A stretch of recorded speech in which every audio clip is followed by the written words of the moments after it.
We fly. Well, we can talk about Suzuka, we can also talk about, but it doesn't have to be limited to just Suzuka. We can talk about all things voice acting and anime and what our favorite ice cream is. Our favorite ice cream, obviously. What's yours? We picked Suzuka because we happen to have Suzuka in the house. That's true. Woo. And all one of them knows what that is. Two.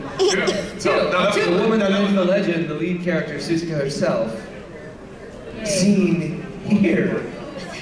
That's Sabrina? Yeah. Oh, you're right, you have blue. Yeah. I'm on the first one. If you guys squint, you can see. I tried to find the first one. I couldn't find it. One of the most amazing arching backs of any anime character ever. It's true. And a lot of them do arch. Yep. Rob, what'd you do? I played Yasunoubu, the smart-ass friend of Yamato, who was kind of the lead, even though he didn't get the title. Like, I think there was more screen time for Yamato than there was for Suzuka. Yeah, there was. She just was the object of his desire, and I was his smart aleck, sweet-talking, ladies' man best friend. Now, the smart aleck character is not one that you are unfamiliar with. Yes, that was a real reach for me. They took a chance to see if I could play a smart-ass character, and it worked out. I'd actually heard you in another show playing a smart-ass character, and I liked your voice, and I asked who that was, and they told me, Robert Collins. And then the next show I saw was Peach Girl, and I was like, oh, I really like that dude. What's his name? And that's Robert Collins. Man, I think there's a lot of a-holes. And then Suzuka came around. I was an a-hole in Peach Girl. I was the good guy. Well, at the scene that I was watching, you were being kind of jerk. No. Because you had gotten together with Kate, and then blew her off for Jeremy, and then vice versa. And I think that was the scene that I was watching. Toji was the nice guy. It was, what's the guy that used to be the engineer? That played... Orion Pitts. Orion Pitts played the jerk. The Yasunoubu type character. And you also were a smart aleck in Kazuma Stigma for Kazuma Stigma. Any fans of Kazuma Stigma, we will be doing a panel tomorrow. I don't know if it's here or there. With the director. That I like. Right here. The man who put it all together, and myself who played Kaz. And Sweetling and Lashley. And Slappy will be there. Sweetling will be there. For the love of fun. We're having fun up here. I remember that day. The Sweetling day. Then you had lunch and you went home. It was ridiculous. How did you enjoy playing Suzuka, Leah? I loved playing Suzuka. I really did love playing her because she was a lot like me in a lot of ways, in that she's kind of a quiet brooder. And I think a lot of people think that she could easily be played as mean and kind of an unlikable character, but I thought... Oh, wait, she wasn't? No, she just had a lot going on. She's very focused. We also should say... She experienced a death, for Christ's sake. We should also say that Leah was responsible for writing a lot of that series, a majority of that series, really. And so what was that like in terms of actually getting to voice a character that you had bring to life your actual words, which I think is a rare experience for some folks? It was awesome. All right. Yeah. Well, that's great. Because I knew everything was going to fit. I knew exactly how it was going to sound. It was awesome. Oh, come on in. You haven't missed much. We'll go back to the beginning. It was great because I actually heard a lot of the voices recorded. Because I came in halfway through the show. I'm actually 13 and on. It's a 26 episode show.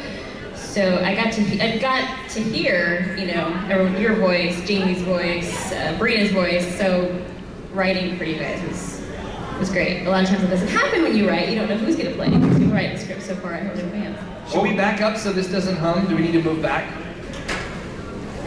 This mic is feeding back. What was it like writing for my character, Leah? Oh, it was awesome. It was a whole lot of O-N meow reacts. I played, of course, Goro the cat, Todd's favorite character. He still always says, I believe, Yamato. And it was one of my million animals who sometimes talk, sometimes don't. I like playing critters. Not many people know, but you're in the presence of greatness here in this room because Chris Kaysen is the master of non-speaking animals and also some speaking animals. Give us a list. Go through some of the various animal characters you've played. I will give you a quick, the triumvirate of the white, the big three would be Camo from Negima, Babbitt from Kodacha, and Whitey from Shin-Chan. Those three are the big white fluffy dudes. The big white fluffy dudes. There are more. Now sometimes Whitey does talk. If you saw the Dog Planet episode, for example, you know what I'm talking about. They're all British. They all sound like the Geico Gecko. So those are the big three. But there have been countless others. And the Goro, not the least of them, of course. What's a boy to do? I like sounding like dragons and talking dogs. It's whatever. Or ermines. That's my favorite character that you do. Ever? I think so. The little ermine? The little 7-inch ermine who smokes and likes panties? Yes. That sounds like... Yeah. I mean, wait. I like the voice and I like the drawing of the character. And just knowing that it's you running with your little white feet and your little tail. I remember you like... You like when I run and say Neggy. Yes. Yeah, you like that part. And you're laughing while you're running. You're just like... You're just running and laughing and loving it. We do have fun sometimes. All right, let's get this out of the way. Does anyone have a Suzuka question? And then we'll move on to general questions. Anyone that's a fan of Suzuka that has anything they want to ask about Suzuka? Suzuka going once. Twice? Suzuka going twice. If you haven't seen it, you should check it out because it is a great drama. It's got a lot of awesome characters. It's very character relationships. Give us an overview. Driven. Yes, she has questions. I've actually heard of it, but I don't know much about it. Like, what exactly is it about?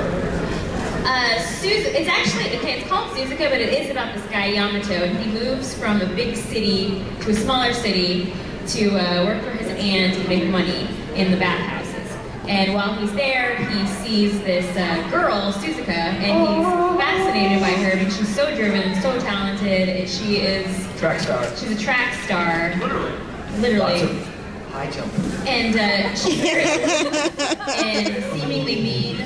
She does a lot of stuff like that, and Yamato just becomes infatuated with her, and that's the story pretty much. And we go through the whole anime thing of the dude chasing after the mean chick when the sweet chick is right there, and the friend that's like, hey, just do them both. And the hot redhead that is just in every anime. It's interesting. I mean, there are a lot of fan service moments via track and field. And you wouldn't necessarily think there would be, but what you just did is a lot of those fan service moments where it's like, man, stretch over the bar. It's kind of But it's one of the teen angst genre that, and this was really, I think, one of Funimation's early delves into that world away from the action adventure side, and it did really well for it. It was a good, and several others followed or on host. I think Peach Girl was first. Peach Girl was that's the first thing I started first. writing on. That's right. Peach And then Girl they were was like, first. you write girly shows really well. Here. Yes, sir. It's more of a general question. Since you wrote the Susa thing anyway, do you use the general storyline from the anime, like a Japanese stuff?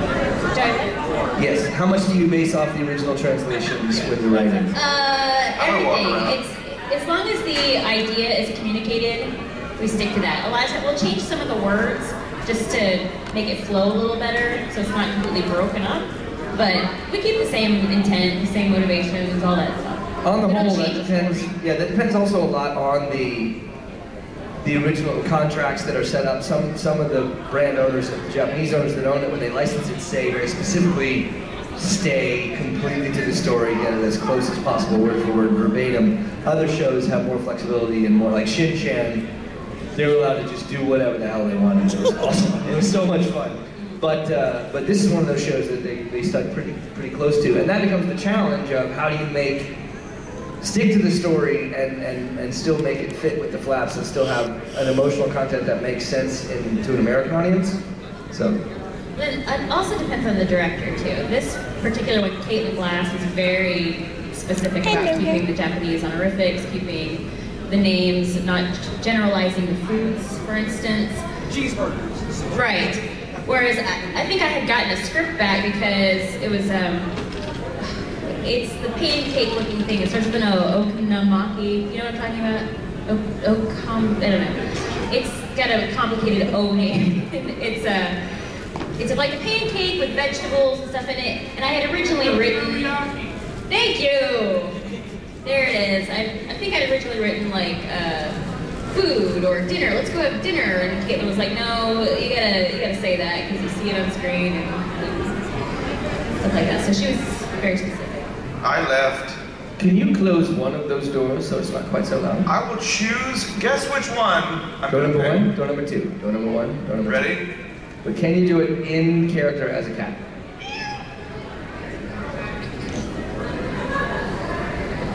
Chris Casey, ladies and gentlemen. Thank you. Hi.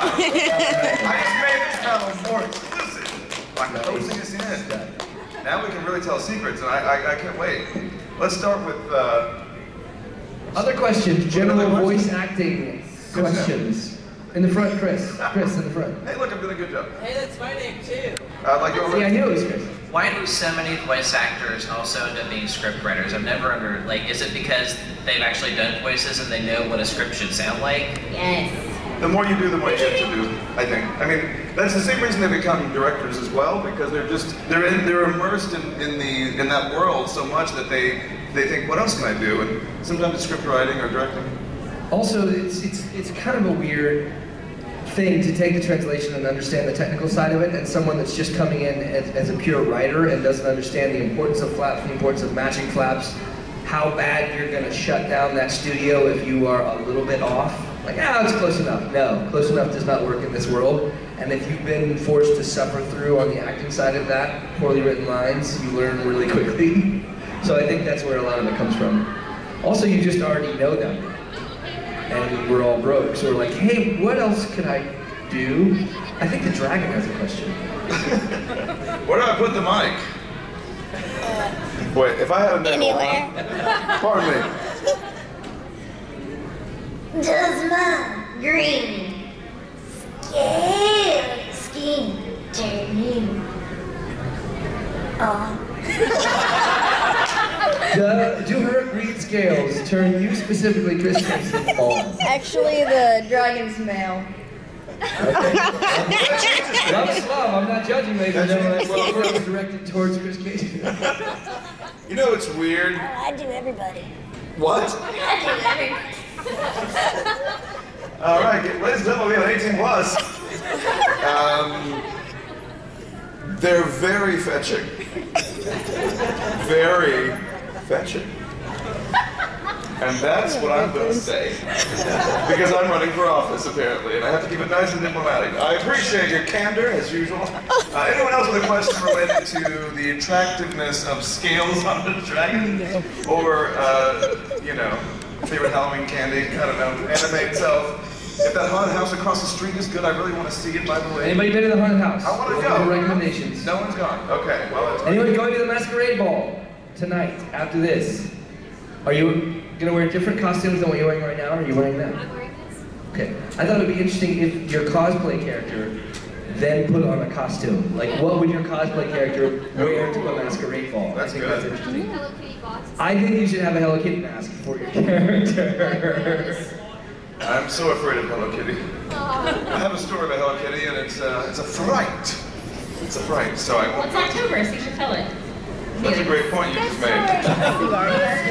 Scary stories of Hello Kitty. All right, I'll get up there to do it because the lights are like, we're gonna make French fries up here. Top lights, hot lights. Okay, so I'll make it really quick. So long. No, don't. Don't make it quick. Make it slow.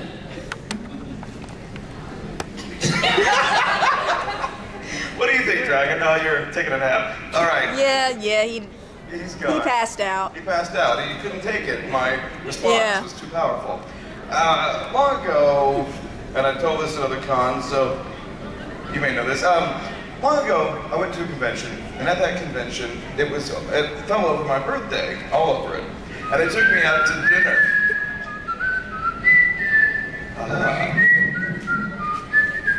This is dream music coming through your brain mentally. Go ahead.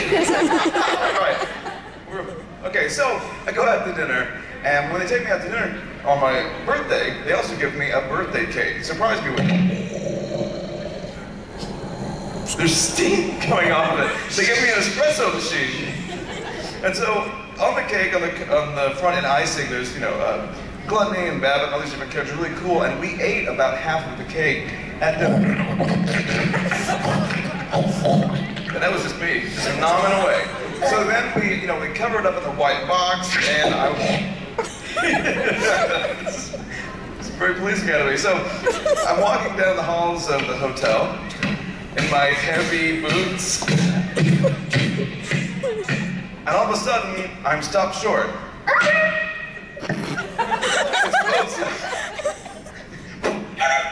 And a girl is standing in front of me. And I'm holding the cake. And she says, hey, I have a favorite anime character. And I said, you're at the right place. And she said, yeah, I always like to keep my favorite anime character really close to my body. And at this point, the cake is getting very heavy. And all I want to do is run into my room and begin eating and crying as usual. But I can't do that. So she said, I have an anime character really close to my body. And I said, okay, great. And she says, do you want to see it?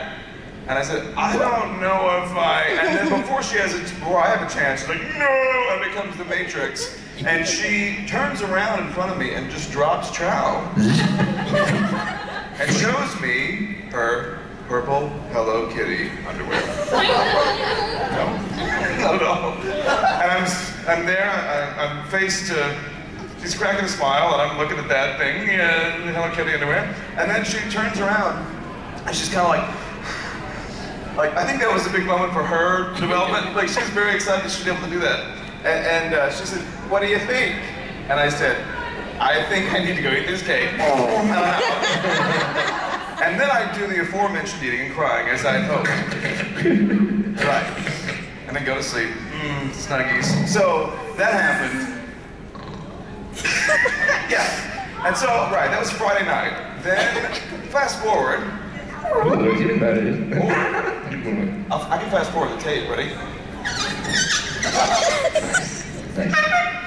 Fast forward to Sunday night, Sunday afternoon. It's closing ceremonies, and there's a car running, waiting out there for me to take me to the airport.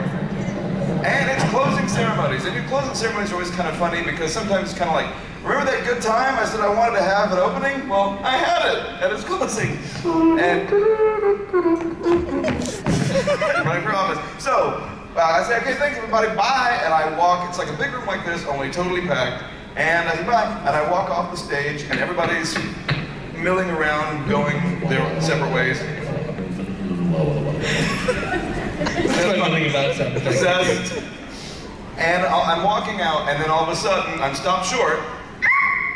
And she said, hi, remember me? And I said, I think I do. And she said, yeah, guess what I'm married? And I said, could it be that you're, no, I became the Matrix. And this time she turns around and pulls her pants down. Even now that she's confident, it's straight down. It's behind the knees. And she's like, in front of me, and I'm like, and this whole place is packed. And I'm here to report that they were indeed yellow Hello Kitty, so they were, at least we're not the same ones. That's how I wanted to make sure. And then she turned around and she says, what do you think? And I said, I gotta catch a plane, and I was out of there! So, from this day forward, I can never look at Hello Kitty the same way again. And scene. Chris Casey, ladies and gentlemen. Right. And the sound effects of both Leah and Rob. We're learning and we're sharing. Right. And I think that's important. Does anyone have a story they'd like to tell about a traumatic underwear involving incident? Right. You guys see some real estate? Underwear real estate? No? Okay. What is... let's see. Embarrassing stories? We do that. Oh, good. I have an underwear story.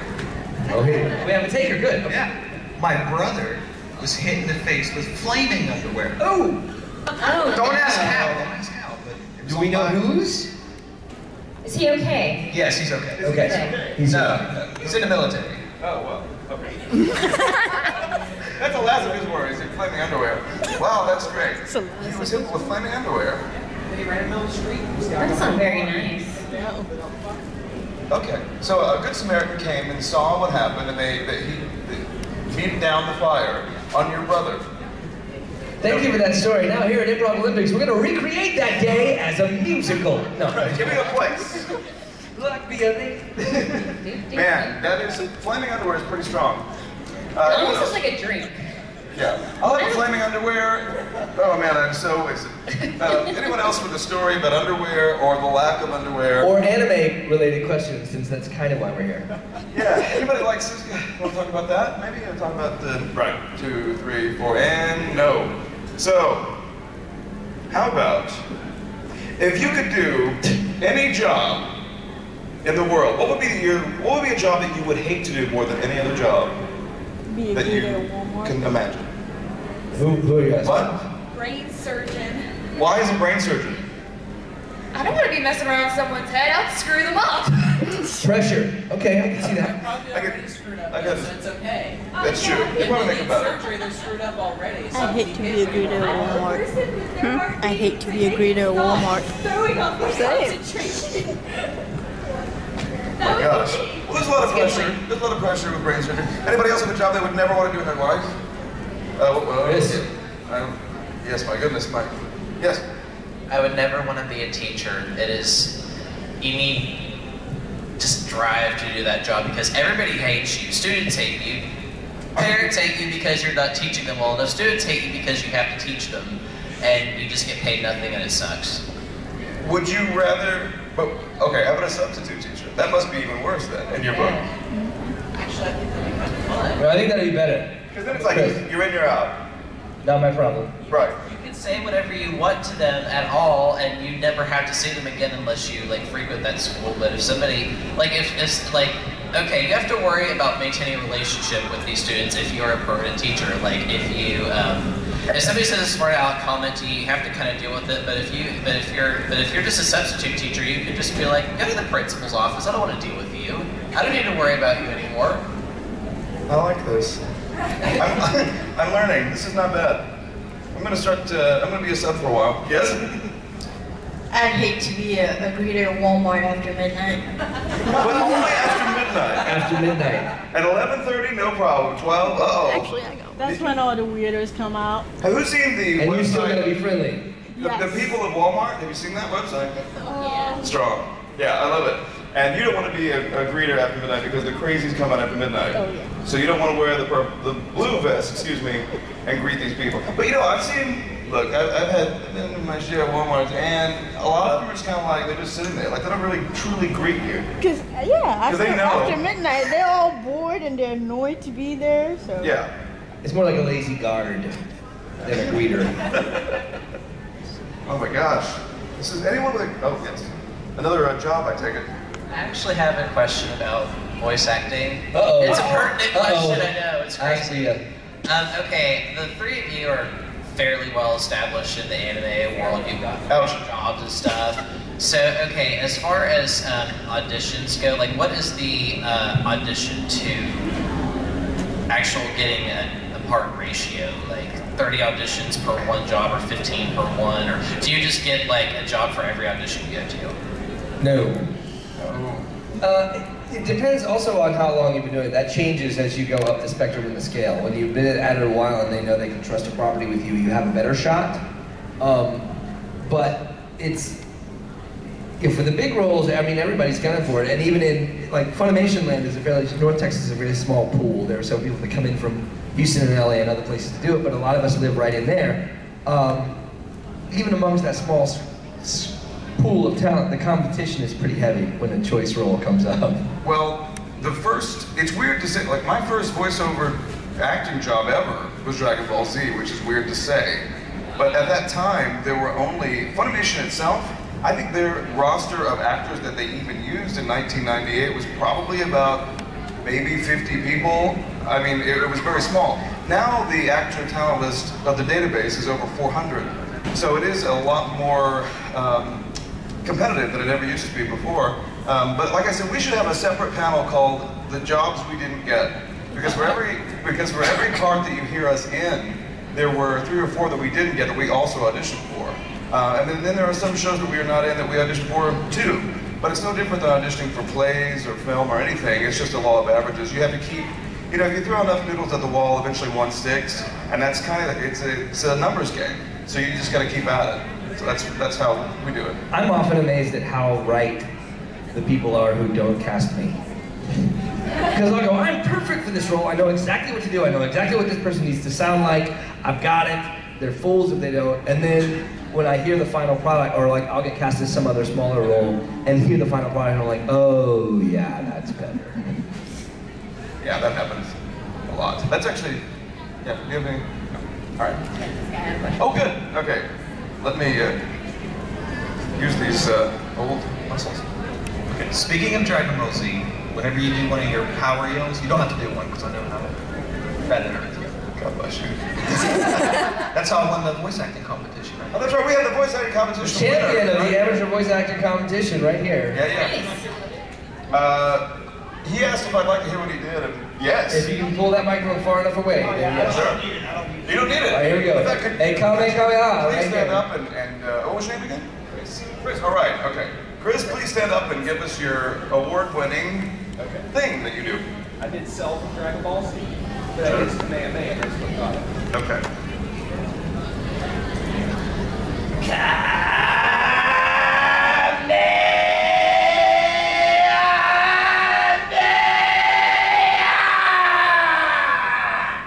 Very nice. Congratulations for that. Oh, God, we don't need a medic. I did it. How did that happen? Here comes everybody. Did you guys? That would have taken me like several thousand takes to get because I'm so horrible at screaming. Horrible. Oh, right, the actual question. How do you keep your voice from slipping from your own to the character that you're doing? Because my voice slipped out. It's true that when you're yelling, especially, you're most prone to going into your own voice. Let's see. Well, the case of Tien, for example, when he would scream a lot, that was closer to my own voice, so it didn't really matter. Luckily, in the Z world, Popo has yet to fight hardcore, although I'm waiting.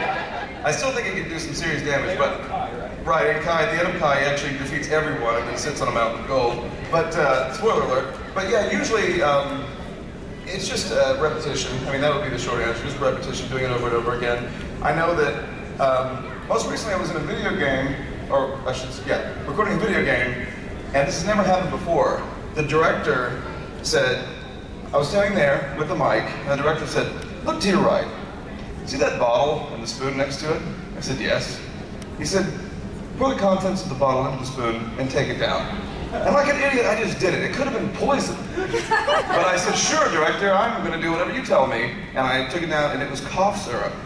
Just preparing me for what I had to do later, which was nothing but yelling. It was like a protective coating. It was. Who did that? Was it? Actually, it was, yeah, I guess we'll be giving it away. It was in LA, a video game, and it was Towson Debbie. And it was so interesting, that technique, and I really did end up needing it. So who knows, I might use that at some point. But yeah, it was throat coat because I was about to scream for, hey, your glove has a face on it. Okay. What was the funniest thing that ever happened to you in a recording studio? Ooh, the funniest thing that ever happened. Well, I told the story a lot, so stop me if you've heard it. I was recording School Rumble with, has anyone seen School Rumble? Yay, I played Aerie, and my best friend, Brina Palencia, was the director. And for some reason, there was this one line, it was just like a two-word line, and she said, you know, I don't know exactly what I want, for this line, so we're just going to keep rolling, and you just keep saying the line over and over again, and I'll just stop you when I, like what I hear. Okay, cool. So we start. Beep, beep, beep. Two-line word. That's like two-word line. That's what I meant. Okay. Beep, beep, beep. 2 words. Beep, beep, beep. 2 words. Beep, beep, beep. 2 words. Like on and on and on. I finally like, Brina, for real, have you found any Brina? She's gone. She just got left, engineer left. It was just me in the recording studio, all by myself, recording for probably about 5 minutes. And I walk outside, and she's just sitting there chatting it up, and she's like, oh my gosh, did you just now come out of there? I'm like, yes. I was standing, I was still. So, wow. Brina's actually a really cruel sense of humor.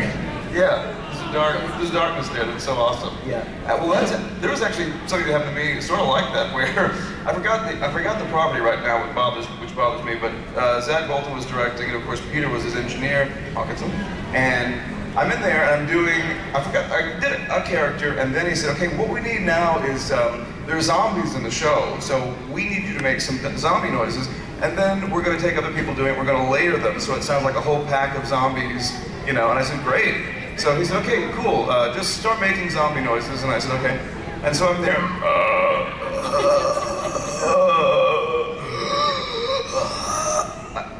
and I look over, and they're both gone.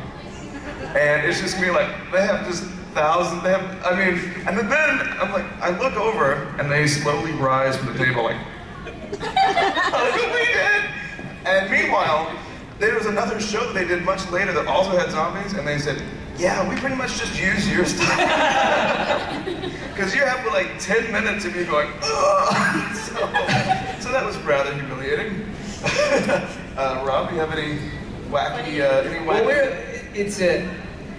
the process of ADR in this day and age is that you're never together in the studio with other people. Somebody goes in and records their lines first. So you go in and record your 8 sentences over the next 20 pages, and then move on, and then someone else comes. So towards the end of the run, you get to hear everybody else. If you're first, you're not hearing anyone, and you're not really getting to interact. But if you happen to be the first or second or one of the first few in the booth, you then have the opportunity to record alternate lines that will play back in the person's ear who's recording after you. These are bombs. These are called bombs. You just leave these little bombs to try to throw them. The engineers will play that line instead of the actual line and then record the reaction, hoping that it will throw them off. So, there have been I'm trying to look at the age of this group. We don't want to go to it. But yeah, there's a lot of innuendo that happens in those, especially when the awkward poses that the character might be held in at the exact moment of that line. But I didn't know. I was pretty new to the whole bombing world, and it was actually Terry Doty who was engineering at that time, was not even directing. A great, yes, and on Ren, I believe. And it was just like me trying to give some line like, go, lay down there!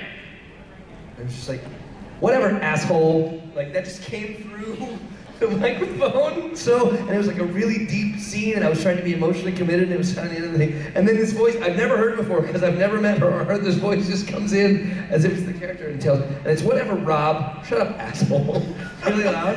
And I lost it for about 10 minutes. It's not as funny as his story. His story is actually funny. Well, that word just kind of cuts through the night when you're in the time to it just takes you out of the moment. But yeah, there's a lot of bombs. I really wish we could do a bomb outtake like on some of the shows, where they would just list the alternate tracks that we have done just to mess each other up in the room. Well, and by the way, so it becomes, if you've done it for a long time, it becomes kind of a fun game. You get the take, and then you do a wacky take to trip up the other actor, but of course, the way to defeat a bomb is when you hear the beep, beep, beep, you suck. It's to not react. If you keep going... Yes, stay with the line, or react appropriately to the comment they've made, but still in character and keep going. That's the hardest. And then if it matches the flaps, that's you can match great. the flaps with your improvised line. That's the goal. Yeah. Anybody, well, not one mind standing up here for, anyone else with a question about stuff and things, or stuffing things? Yes? Have you guys ever played any pranks other than the bombs on each other? Ooh, Leah's hand went right up. Oh, me. For April Fools, this is my favorite. I decided that I was going to prank the talent coordinator up at Funimation. She's the girl that makes all our schedule. She sits at the front desk. She answers phones. You know, she has nothing to do with anime other than scheduling and, you know, nothing artistic whatsoever. So I was directing at the time, and I snuck in through the back. And I went into the studio, and I called her from my cell phone. First of all, Kent Williams and the engineer were in on this entire prank.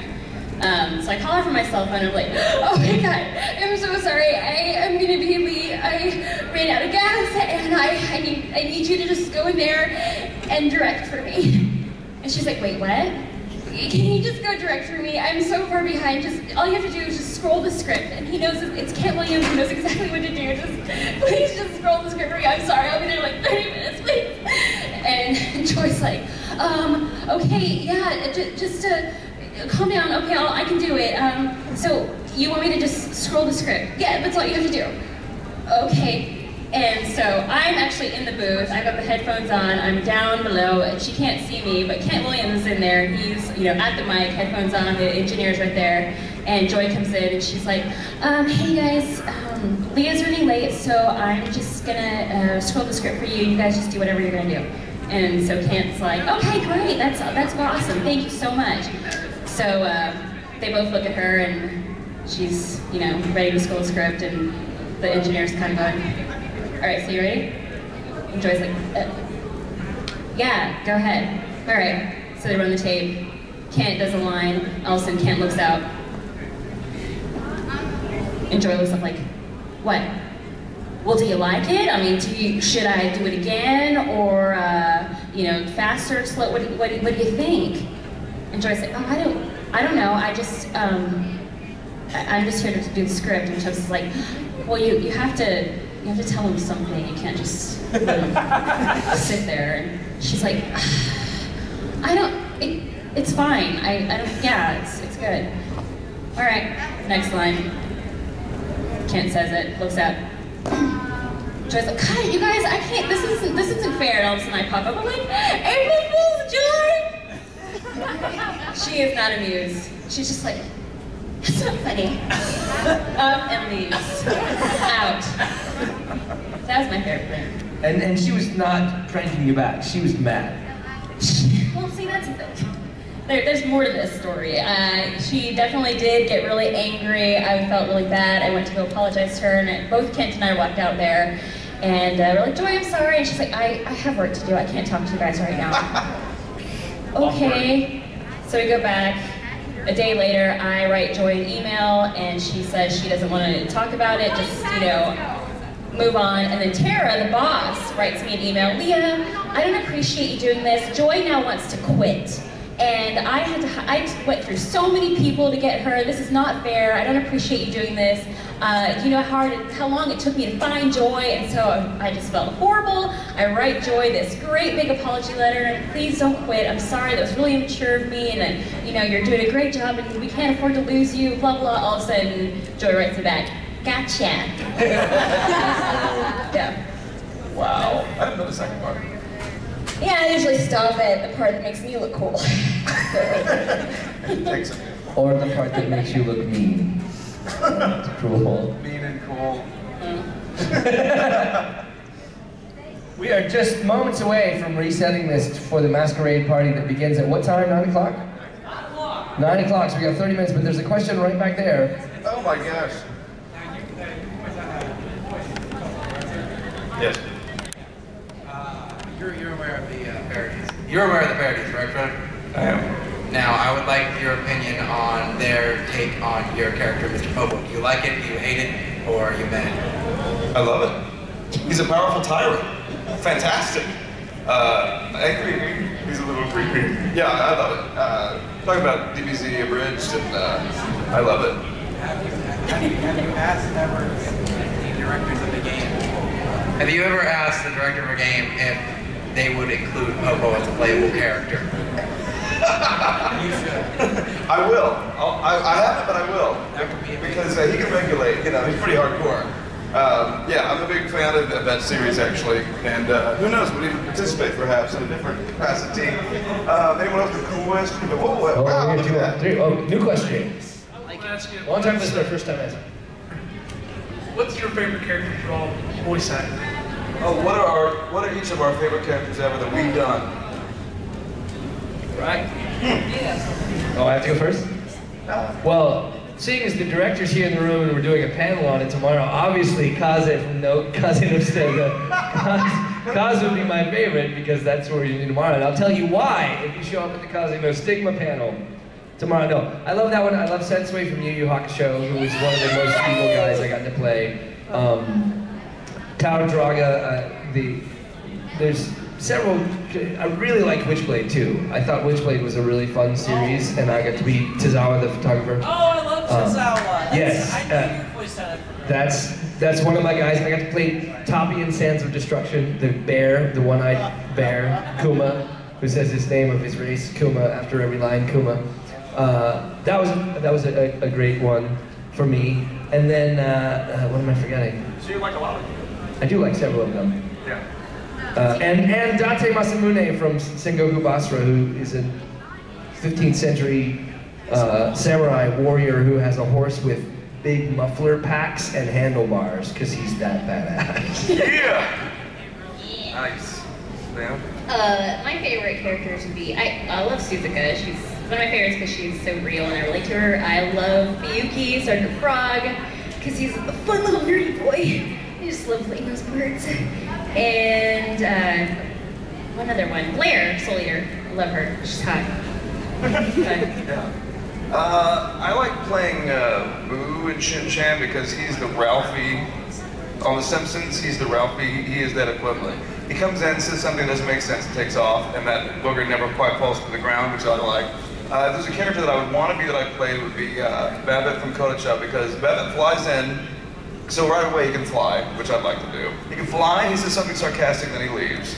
So that's pretty strong. But of course, gosh, it's hard to pick one or two because, you know, it's fun. It's really hard to pick just one or two. But I guess I'll go with those two and move forward as we continue, because, you know, enough of my yakking. I think last question. Bring it. This is the last question? I think it's going to be the last one. We're close. Uh-oh, okay.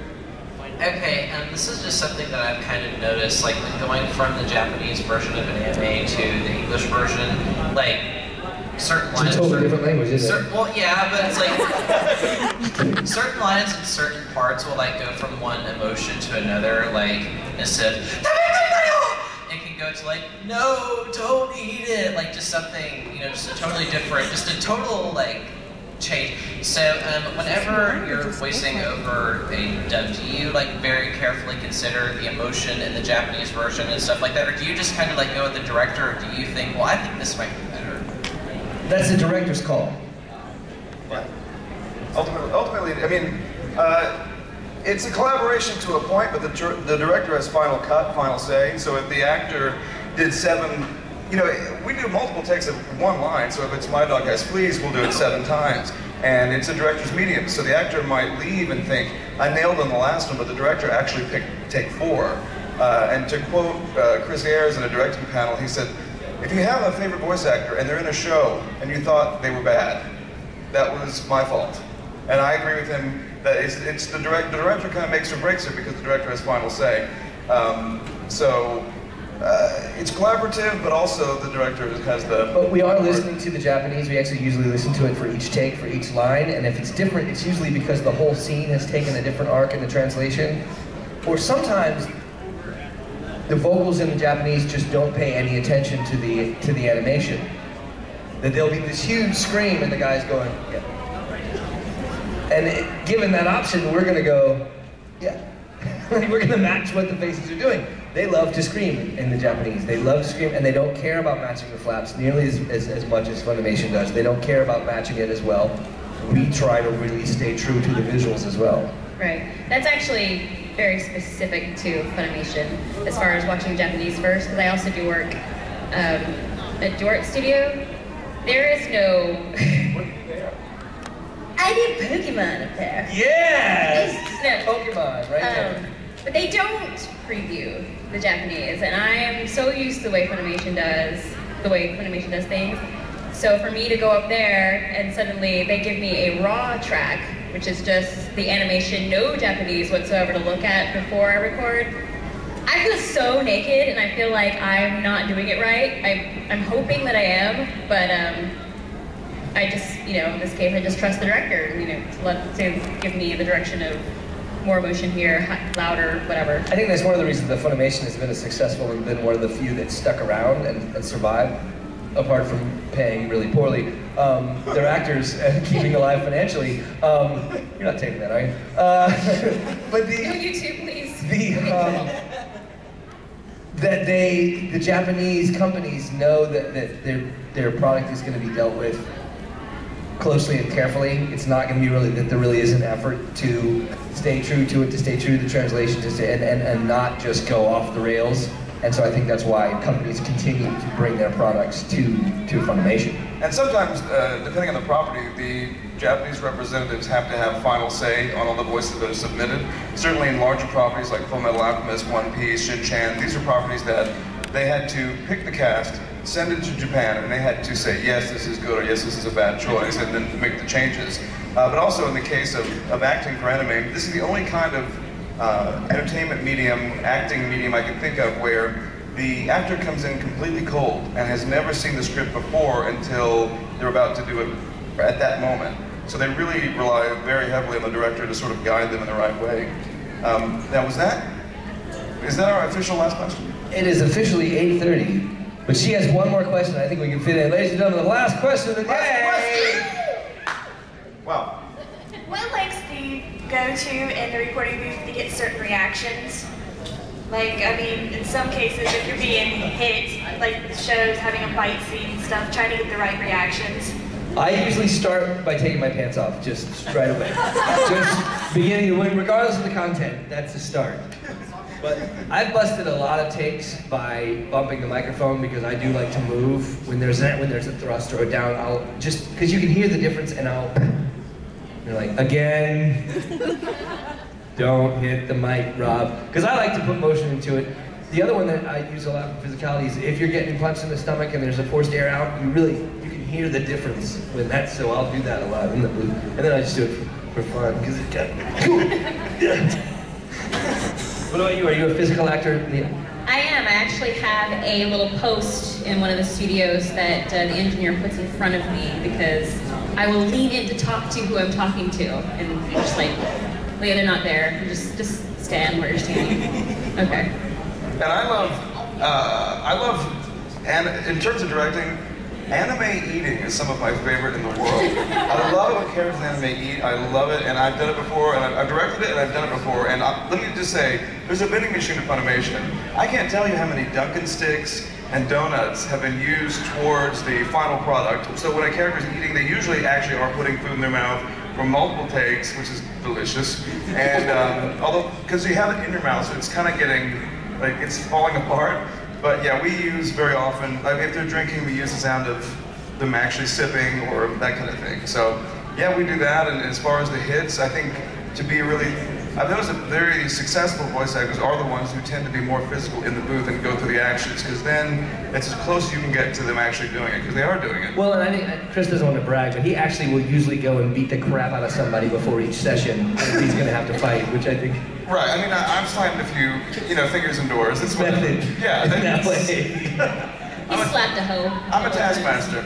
All right, and then on that note, that's all we got, so thanks a lot, guys. Thank you so much. We've got a Kazemo sticker panel tomorrow. Enjoy the Masquerade Ball tonight at 9, and then karaoke after that.